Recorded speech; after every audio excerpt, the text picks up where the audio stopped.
Hello বন্ধুরা, আসসালামু আলাইকুম। কেমন আছেন আপনারা? আশা করছি নিশ্চয়ই ভালো আছেন আর ভালো থাকেন সবাই। আমি এই দোয়াই করি, আমি আল্লাহর রহমতে আপনাদের দোয়াই ভালো আছি।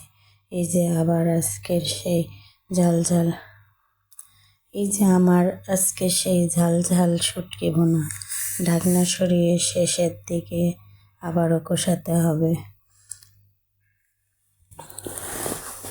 একটু কষাইতে কষাইতে আবার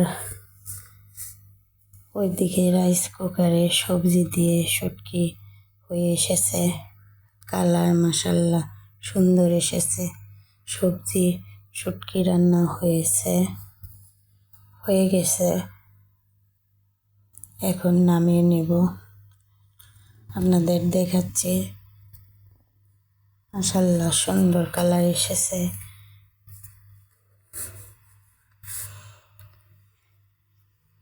এবার দেখি শুটকি ভুনার কি খবর। মাশাল্লাহ এটিরও সুন্দর কালার এসেছে। এই তো অল্প সময়ে নামিয়ে ফেলবো, আর একটু সময় কষাই নিতে হবে। যাই হোক, ফাইনালি আমার ঝাল ঝাল শুটকি ভুনা সবজি দিয়ে শুটকি হয়ে গেল। আপনাদের সাথে শেয়ারও করতে পারলাম। ভালো থাকবেন সবাই, দোয়া করবেন। আল্লাহ হাফেজ।